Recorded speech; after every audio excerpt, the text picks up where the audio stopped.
അതായത് 1998 സെപ്റ്റംബറിലാണ് വിജയ് മല്യ സ്വർണം ആ ശ്രീകോവിലിനും അവിടുത്തെ മുഴുവൻ കാര്യങ്ങൾ സ്വർണം പൂശുന്നത്.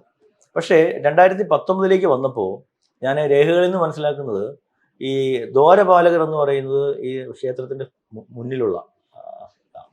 അപ്പൊ അതിലേക്ക് ലക്ഷോപലക്ഷം ആളുകളാണ് വരുന്നത്. അവരിങ്ങനെ ഈ നാണയങ്ങൾ വലിച്ചെറിയും.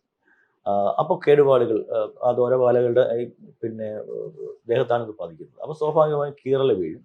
അതുപോലെ തന്നെ ഈ പീഠം ആ പീഠത്തിൽ ആളുകൾ തിങ്ങി നിൽക്കുകയും പിന്നെ ഈ നെയ്യൊക്കെ എടുത്തുകൊണ്ട് പോകുന്നത് ഇതുവഴിയാണ്. അപ്പോൾ സ്വാഭാവികമായും കഴുകുകയും കാരം കൊണ്ട് വൃത്തിയാക്കുകയൊക്കെ ചെയ്യുമ്പോൾ ഉള്ളൊരു തിളക്കം മങ്ങും.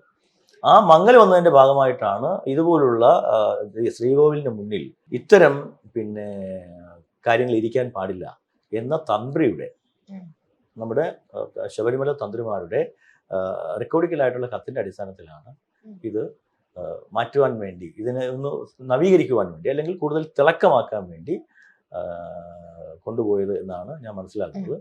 അത് അത് ശരിയുമാണ്, ഒരു പരിധി വരെ അത് ശരിയുമാണ്. കാരണം തിളക്കം കുറഞ്ഞു എന്നുള്ള കാര്യത്തിൽ തർക്കമില്ല.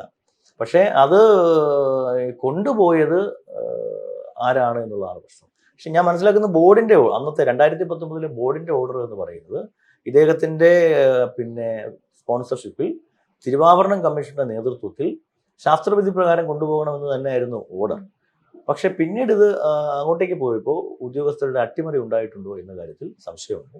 അത് ഗൗരവമായി അന്വേഷിക്കപ്പെടേണ്ട കാര്യമാണ്. 2019 ഉദ്യോഗസ്ഥർക്ക് ഇക്കാര്യത്തിൽ വലിയ വീഴ്ച ഉണ്ടായിട്ടുണ്ട് എന്നാണ് വിജിലൻസിയുടെ പ്രാഥമിക അന്വേഷണത്തിൽ നിന്നും മനസ്സിലാകുന്നത്.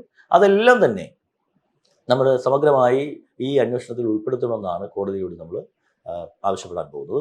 ഒരു ഉദ്യോഗസ്ഥനെയും അങ്ങനെ എന്തെങ്കിലും ഒരു വീഴ്ച അന്നത്തെ ഉദ്യോഗസ്ഥന്മാർക്ക് പറ്റിയിട്ടുണ്ടെങ്കിൽ അത് അക്ഷന്തവ്യമായ അപരാധമാണ്. അതിന് എന്താണോ ശിക്ഷ അത് ഞങ്ങൾ തീരുമാനിക്കും. പക്ഷെ ഞങ്ങൾക്കിപ്പോൾ കോടതിയുടെ പരിഗണനയിലിരിക്കുന്നത് കൊണ്ട് ഒരു പ്രത്യേക ഒരു ശിക്ഷാവിധി ഞങ്ങൾക്കിപ്പോൾ നടപ്പിലാക്കാൻ സാധിക്കില്ല. കോടതിയുടെ അന്വേഷണം വരട്ടെ, പൂർത്തിയായതിനു ശേഷം അത്തരം കാര്യങ്ങളിലേക്ക് ഞങ്ങൾ ഉറപ്പായും കടക്കും.